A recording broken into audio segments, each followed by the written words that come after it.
today we're sort of building on the podcast that you did last week when you were flying solo, but that was the one on epigenetics, Yes. which was particularly useful because that's something that we get asked about a lot and we field a lot of questions about. So being able to direct people towards that content's particularly useful. So thank you for that. Cool. But during that, you did touch on something which I hadn't necessarily heard about before, and I thought that we could build on in this episode, which is the inheritance of epigenetic marks. Sure. So before we go down that particular rabbit hole, would you mind just giving a brief overview of what epigenetics is for anyone that missed last week's episode? Sure, no problem. So I guess if you think about, you're currently sitting there with a trillion cells, all expressing genes, and the DNA in all these cells, well, the majority of cells, so blood cells don't have DNA, but the majority of cells in your body has DNA, has chromosomes, and they're all the same chromosomes with all the same genes on. So and then think about muscle cells and neurons. They're very different. They have different physiologies. They have different ultrastructures. So we need a way of expressing the right genes at the right time in the right place to create the different portfolios of gene expression and then proteins which come from those genes and other molecules to create distinct cell types. So there needs to be some way of regulating gene expression. There's many ways this happens in the cell, both before and after transcription, so the production of the RNA. Intrinsic one is the fact that proteins bind to the DNA, so you can have transcription factors that switch on genes in different tissues. So you can have a neuronal specific transcription factor or a muscle cell specific transcription factor. But down the line, there's a process called epigenetics where you can tag regions of the DNA or the proteins that DNA sits on top of. Or there's a secondary process where messenger RNAs can interact with a lot of these processes or post-transcriptional regulation. We won't go into that today. We'll specifically talk about these chemical tags that can be attached to the DNA or the proteins that the DNA is bound on, which can switch genes on and off. So just going back to what the definition of epigenetics is, it is the ability to regulate gene expression without changing the DNA coding sequence. That's ultimately the definition of epigenetics. Okay, so turning genes on and off or amplifying their effects to exactly. So yeah, the extremes are on and off, but yes, it can be also the dimmer switch effect, so to speak. Okay, and epigenetics, I've always thought that as kind of the study of that process, but are you saying that's the process itself of turning genes? Yeah, so epigenetic, so you get epigenetic regulation, sorry. So yeah, an epigenetic modification could be the methylation of DNA. So generally speaking, when you methylate regions of DNA, and they're generally around promoter regions or enhancer regions, which are involved in the expression of a gene, it stops that gene being expressed. Okay. And I think that's generally probably the one most people have heard of. There's lots of different moieties or sort of chemical tags that can be added to histones, which are the proteins that DNAs are wrapped around, and they can be acetyl groups, but you get simulation ubiquitination, and also sets called polycomb genes, which again, there's a lot, again, with molecular biology, there's lots of different examples, but I think the take home from what we need to discuss is you can, you're not changing the DNA sequence, you're attaching chemical tags to the DNA or the proteins associated with it, and this can turn on and off genes. And really, this is actually kind of the end point, not necessarily the primary point of gene regulation. As we discussed, there's transcription factors and proteins in the cell that will then govern the responses to differentiation, i.e. becoming a muscle cell versus a neuron, or actually where I think a lot of people get interested, and I think this is where this conversation is going to go to, is external stimuli, where the environment changes and the cells respond to that environment, and then there's an adjustment of gene expression. And I think this is kind of where this conversation will go in terms of how can the environment impact a human being, how does it change gene expression, and talking about the inheritance components, can this be passed on to our children? Yeah, absolutely. And sort of you're getting ahead of me already, because that was the point that I wanted to raise with you, because there's been some reporting of populations who experienced famine conditions throughout kind of this 20th century, and their children and grandchildren having inherited or increased a risk of particular disease and health risks. So are those two things linked? How much truth do you think there is to that? Yeah, I think so. First, obviously, the last decade this started to be studied in quite detail, and quite a lot of detail. And it's one of these exciting, it's quite emotive subjects of, are experiences in your life going to be passed down to your children via some method of inheritance? And you can see why people got excited by it. And you've touched on the famines, and this is where a lot of the data came from. So there's several that have happened throughout the 20th century, and actually one in Russia, I think in the 1800s.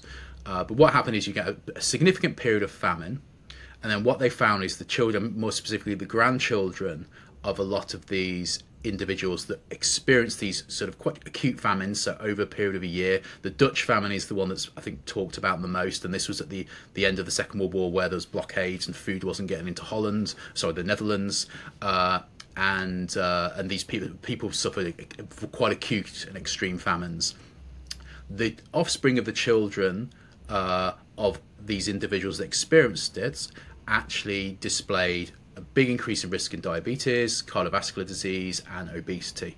And that was quite interesting. You know, there seems to be something passed on here. And then I think it's about 6 decades later, they did studies where they looked at the epigenetics of the offspring and the grandchildren of the individuals that suffered, and they showed that there was differential methylation. So methylation is one of these epigenetic tags at particular genes within the individuals, and these genes, IGF2 was one example. There's others in other studies that are differentially methylated, and also have been shown that so the methylation was decreased, and increased levels of IGF2, which you would purport from that epigenetic change, are linked to, generally in the population anyway, cardiovascular disease, diabetes, etc., obesity. So you've got this direct. Okay, so these people have a differential methylation pattern 60 years later, but the only seen this differential pattern linked to the individuals, the grandparents that were experiencing the famine at the time. So if you took another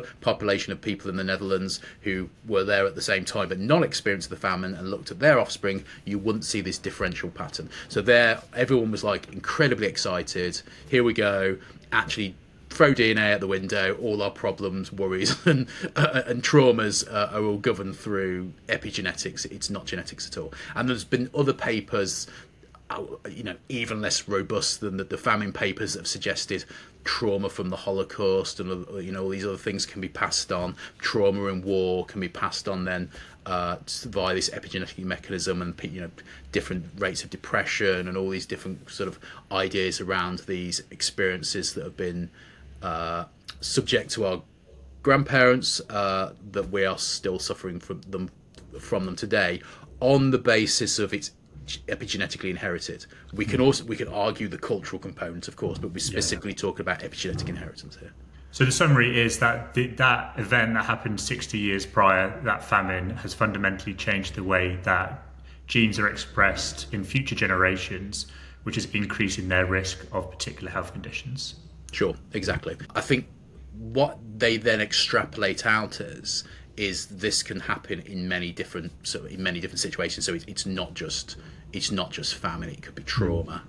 It can happen at any time in your life. But I think where we need to start unpicking this data is what they're claiming is an external stimuli or influence can directly affect our epigenome.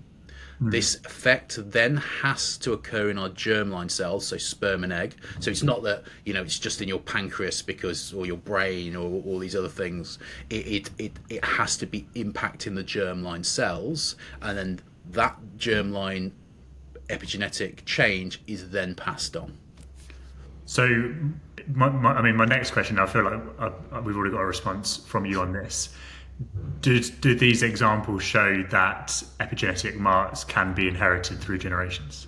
No, and I think it's a really interesting idea. So I'm going to step back first and think about just where the industry is at the moment. So the research areas at the moment is there's some small examples of epigenetic, so transgenerational epigenetic inheritance in yeast, so single cell animals, and nematode worms, and these are things that have generation times between 1 and 3 days, which when you think about it dealing with an environmental insult and then somehow passing some information to enable your offspring, and these offsprings are, you've just divided and created another cell in the case of yeast, to give them some information about the environment, that makes sense. Now we're talking about, is there an incidence where we are changing the gene expression of our children based on an event that happens, and the children will not be, you know, potentially experiencing as adults these events until they're not breeding until 14 years time, for example, or they're not fertile, for example, to 40 years time. You know, what is the significant impact you're trying to instill on your population? And that really, from an evolutionary sense, is a bit dubious. But actually, in terms of, if you think about what's occurring here, when you start to unpick the data, you've got to, so let's take an individual with the famine. What they found out, it wasn't just the people that experiencing the famine that then had children that suffered from these conditions or had a higher risk of suffering from these conditions. It was the people who were during the famine and also were pregnant. So the famine was occurring sort of around conception or around your gestation, so the development of the animal. So first things first, if the baby is in the womb, the baby is directly subject to the famine itself. So it's not that all of a sudden this is something passed down, it's just you've got the environment of the womb, where obviously the baby's really receiving all these signals, you know, metabolic signals and growth signals from the mother, and this can directly impact the development of the baby. And as we discussed, they are also existing within that environment and the effects of that environment. Precisely, exactly. And I think this, and so we talked about the epigenetic regulation in development at the beginning of this, and it's important because, of course, epigenetic regulation development is essential for defining the cell types and how those cell types behave. But it's the baby itself is dealing with the famine. It's not the fact that it's actually 20, 30, 40 years later when they start to present with diabetes, it's because something's been passed down per se. It's literally how their baby's developed. Now, if you think about a female fetus as well, well, actually at 20 weeks, the ovaries are developing, the germline cells are developing. So actually, the eggs that will go on to produce the grandchildren of the mother who's dealing with the famine at the time are also developing. So those germline cells are experiencing the famine. So actually got 3 generations experience the famine in the period of the 1940s. It's not that something that's happening in the 1990s or 2000s is then manifesting with the fact there's an epigenetic change. It's literally impacting the development of both a fetus and germline cells within that fetus. So there's that component there that really sort of, I think, cast a lot of doubt on this whole idea of transgenerational epigenetic inheritance. The second point then is the cultural inheritance. Now, if you think about, you've been in, and I think we all probably can think about grandparents and great-grandparents, how they never talked about experiences, that the effect of famine or poverty, how they impact people and how they then bring up their children. This cultural transmission is proven a lot in the literature in psychology and the social sciences, and this can have a huge impact on it, in parallel with the fact that there's actually a developmental issue with in the case of the famine. So I think that what to take home here is that, are the famines potentially increasing the risk of cardiovascular disease, diabetes, and obesity? Yes, I think there's evidence that's the case.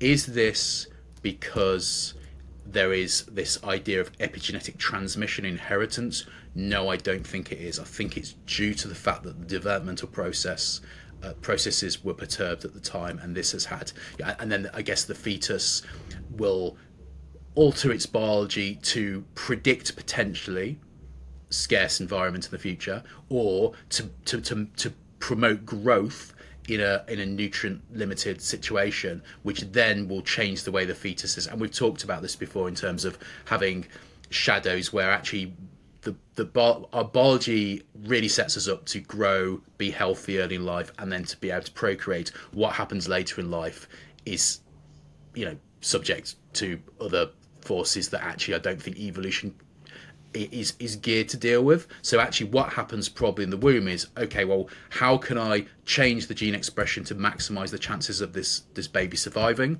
And that's all it does.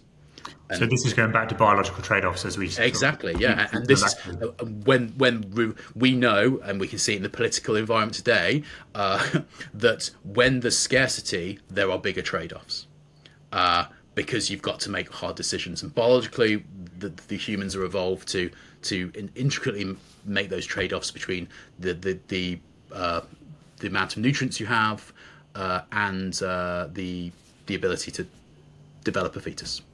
So do you see any potential within this theory of transgenerational epigenetic inheritance, or do you think it is just, as you say, being sort of over-exaggerated within media circles, for example? So if you look at the data, as I said, you can see it in organisms that have very, very small life cycles, which kind of makes sense. The other problem with a lot of it, and again, it being a sort of a broad issue or broad phenomenon in humans, is actually we wipe all the epigenetic marks from the chromosomes of our sperms or egg during the process of gametogenesis, creating sperms and eggs. And this kind of makes sense. You don't really want all our bad life choices being passed on to our children. It may, and also it's kind of stochastic, the choices we have and the environments that we are subject to throughout life. So it again, from what the quote is, nothing in biology makes sense without the light of evolution. I think I've paraphrased it a little bit, but it makes no sense for the system to be enabling these quite stochastic events to be inherited into and this is why they wipe the epigenetic marks. It makes sense because actually the fundamental function of the gametes is not to pass on this environmental information, but to derive a highly complex animal with multiple organs, trillions of cell types. So actually that in itself is a highly intricate and energy consuming and complex process. So actually then passing on this additional information about this external environment that may not exist in 9 months' time as well, which could be quite transient, it doesn't make a lot of sense. Now, of course, we do have regions of the genome that are epigenetically regulated. So if you think about a woman, the female, you have 2 X chromosomes. You only express genes from one of them. So you inactivate one of these X chromosomes. Regions of the Y chromosome will have epigenetic changes. There are imprinted genes where you will express a gene only from your maternal chromosome or paternal chromosome, and if you affect these, they actually lead to diseases. Some in terms of brain development or metabolic diseases like Prader-Willi, Angelman syndrome are examples of that. But actually what you find in all these, when you're affecting these quite broad epigenetic regulatory changes that are important for early embryonic development, it's actually genetic mutation that leads to them being affected, because they are highly regulated processes that are part of development. They're not part of passing on environmental information into the germline, then to tell your 40, 50-year-old sort of self to then start eating or doing things differently. So I think as a broad phenomenon, I'm not convinced at all, actually. I think in the light of evolution and also the molecular data and the epidemiological data we have at the moment. Now, there could be small examples, and again, extremes are ways of potentially studying some of these, and that's, I think, where the famine studies came, why people got quite excited about them. But I'm not convinced that it's going to be, I do not believe that it's going to be a broad mechanism of inheritance,